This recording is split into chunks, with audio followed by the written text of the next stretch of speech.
Cholesterol एक silent killer और भारत में वयस्कों के लिए समय रहते इसकी जांच कितनी जरूरी है, इस बेहद ही महत्वपूर्ण विषय में आज हम चर्चा करने वाले हैं। मैं हूं अदिति और आज हम बात करेंगे डिस्लिपिडीमिया के बारे में। ये क्या होता है और भारतीय युवाओं के लिए इसका अर्ली डिटेक्शन कितना जरूरी है। आइए अब हम सीधे चलते हैं भारत की जाने माने doctor cardiologist doctor Karandeep Singh Sial ji. Sir, स्वागत है आपका। Thank you ma'am, thank you.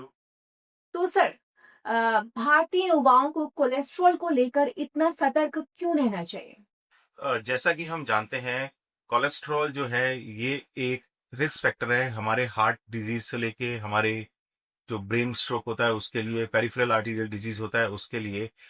आप मानेंगे नहीं, 28% जो है डेथ्स जो है आजकल हार्ट डिजीज की वजह से हो रही हैं, और 40 साल से कम उम्र में जो डेथ्स हो रही है उसमें से 25% डेथ्स जो है वो हार्ट डिजीज की वजह से हो रही हैं, और जिसका मुख्य कारण जो है वो डिसलिपिडीमिया या बिगड़ा हुआ कोलेस्ट्रॉल लेवल है। तो सर, और कौन कौन से कारण है जिसकी वजह से ये जो बीमारी है वो फैलती जा रही है? और भी रीजंस हैं, हार्ट डिजीज के और भी रीजंस हैं। इनको दो कैटेगरीज में डिवाइड किया जा सकता है। एक होता है मॉडिफाइबल रिस्क फैक्टर, एक होता है नॉन मॉडिफाइबल रिस्क फैक्टर्स। तो मॉडिफाइबल रिस्क फैक्टर्स में ब्लड प्रेशर है, कोलेस्ट्रॉल की शिकायत है, शुगर की शिकायत है, हमारे जो थायराइड से रिलेटेड डिजीज होती हैं वो हैं, और जो हम आजकल खान पान जो हम जिस तरीके का खा रहे हैं वो है, हमारा लाइफस्टाइल है, सिगरेट स्मोकिंग, टोबैको च्यूइंग, ये मॉडिफाइबल रिस्क फैक्टर्स में आते हैं। नॉन मॉडिफाइबल रिस्क फैक्टर्स में हमारी एज है, advance age itself is a risk factor for heart disease. हमारा सेक्स है, males are more predispose to the heart disease. And हमारा जीन्स है, जेनेटिक प्रिडिस्पोजिशन, उसको हम चेंज नहीं कर सकते, तो वो एक मॉडिफाइबल रिस्क फैक्टर है, और नॉन मॉडिफाइबल रिस्क फैक्टर है। स्ट्रेस भी इसका एक कारण है? स्ट्रेस बहुत बड़ा कारण है, स्पेशली इन यंगस्टर्स। 40 साल से कम उम्र में जो है हार्ट डिजीज का एक बहुत बड़ा कारण स्ट्रेस भी है, और कम से कम नींद लेना, 6 से 8 घंटे की नींद प्रॉपर ना लेना, और काम का स्ट्रेस, किसी भी रिलेटेड रिलेशनशिप का स्ट्रेस, किसी भी तरीके का स्ट्रेस अगर हम लेते हैं लाइफ में, तो वो एक तरह से अल्टीमेटली हमारे हार्ट को जाके इफेक्ट करता है। और लॉन्ग टर्म में ये कितना, अब कैसे अफेक्ट करता है, कितना अफेक्ट करता लॉन्ग टर्म में अगर जितना स्ट्रेस लेंगे हम, उतना हमारा शरीर के अंदर एंटी ऑक्सीडेंट्स की कमी होगी, ऑक्सीडेंट्स ज्यादा बढ़ेंगे, हमारी हार्ट की आर्टरीज जो है वो प्रीडिस्पोज होंगी कोलेस्ट्रॉल जमा होने के लिए, और जब कोलेस्ट्रॉल जमा होता है तो हार्ट की आर्टरीज ब्लॉक होती हैं, और आगे फ्यूचर में हमें हार्ट का रिस्क होने का, हार्ट डिजीज का रिस्क होने का खतरा है। है?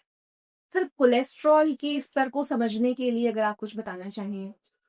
कोलेस्ट्रॉल की जो है लेवल्स, कोलेस्ट्रॉल जानने के लिए हमें कोलेस्ट्रॉल का टेस्ट करना पड़ेगा, जिसमें टोटल कोलेस्ट्रॉल हमारा 200 से कम होना चाहिए, ट्राइग्लिसराइड लेवल्स हमारे 150 से कम होने चाहिए, एलडीएल लेवल हमारे 100 से कम होने चाहिए, और एसडीएल लेवल हमारे 40 से ज्यादा होने चाहिए, 40 मिलीग्राम पर डेसीलीटर से ज्यादा होने चाहिए। तो ये नॉर्मल रेंज है कोलेस्ट्रॉल की। तो उसकी जांच कैसे की जा सकती है? खाली पेट एक सैंपल देके, ब्लड का सैंपल देके हम कोलेस्ट्रॉल की जांच कर सकते हैं, और कोलेस्ट्रॉल के लेवल को जांच के हम एक तरीके से हम सिडिल स्कोर होता है, जैसे cholesterol investigation for the patients who have heart disease, या कोलेस्ट्रॉल इन्वेस्टिगेशन इन दिल, ये हमारा एक तरीके का हमने शुरू किया है प्रोग्राम।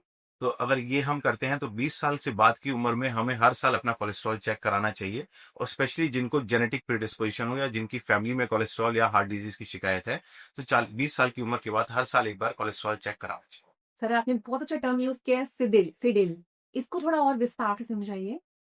जैसे एक हमारा सिबिल स्कोर होता है, आप जानते हैं सिबिल स्कोर है, सिबिल स्कोर अच्छा मेंटेन होगा हमारा, तो हमारा हमें क्रेडिट अच्छा मिलता है, या मार्केट में हमारा क्रेडिट वैल्यू ज्यादा होती है। इसी तरीके से एक सिडिल स्कोर होता है, कोलेस्ट्रॉल इन्वेस्टिगेशन इन दिल। तो ये हम एक तरीके का हमारा हमने इस समय प्रोग्राम चला रखा है, और ऐसे ही हम 20 साल से उम्र के बाद के हर पेशेंट, या पेशेंट ना भी हो तो एक तरीके से स्क्रीनिंग के लिए हम एक टेस्ट करते हैं, जो कोलेस्ट्रॉल का खाली पेट टेस्ट होता है। उससे हम आगे रिस्क फैक्टर्स या क्या रिस्क हो सकता है हार्ट डिजीज या ब्रेन स्ट्रोक या पेरिफेरल आर्टरी डिजीज का, उसको हम टेस्ट करते हैं, और उसको हम रिस्क स्ट्रेटिफाई करते हैं पेशेंट्स को। और उसका उद्देश्य इससे कनेक्टेड होता है? हाँ, उसका उद्देश्य है, उसमें 3 मेन, जो हमारा सिडिल स्कोर प्रोग्राम है उसका 3 उद्देश्य हैं। एक तो हमारी अर्ली स्क्रीनिंग हो, है ना, पेशेंट्स की अर्ली स्क्रीनिंग हो जाए, और अगर किसी को रिस्क फैक्टर है, आगे फ्यूचर में रिस्क है हार्ट डिजीज होने का, तो उसे जल्द से जल्द डिटेक्ट करके उसे हम ट्रीट करें, और कोलेस्ट्रॉल लेवल को प्रॉपर मेंटेन रखें थ्रू डाइट, थ्रू हमारी जो दवाइयां आती हैं, दवाइयों की जरूरत है दवाइयां दें, या डाइट, लाइफस्टाइल, और हमारा जो भी हम खान पान है उसको मेंटेन रखें, तो ये सिविल स्कोर को नॉर्मल रेंज पे रख सकते हैं। ओके, तो आप भारतीय युवाओं से क्या कहना चाहेंगे सर?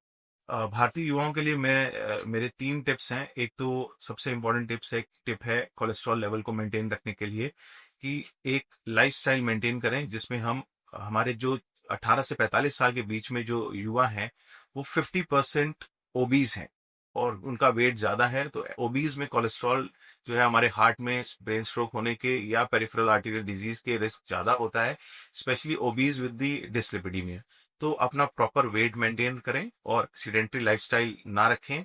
दूसरा, अपना डाइटरी पैटर्न ठीक रखें, घी, मक्खन, मलाई, मिर्च, मसालेदार चीजें और सैचुरेटेड फैट से बचें, या तली हुई चीजों से बचें, बेकरी प्रोडक्ट्स जो मैदे वाली चीजें होती हैं उनसे बचें, और अपना कोलेस्ट्रॉल लेवल को, तीसरा है कि कोलेस्ट्रॉल लेवल को अपने एक नॉर्मल रेंज, जो मैंने रेंज बताई, उसमें रख के मेंटेन रखें।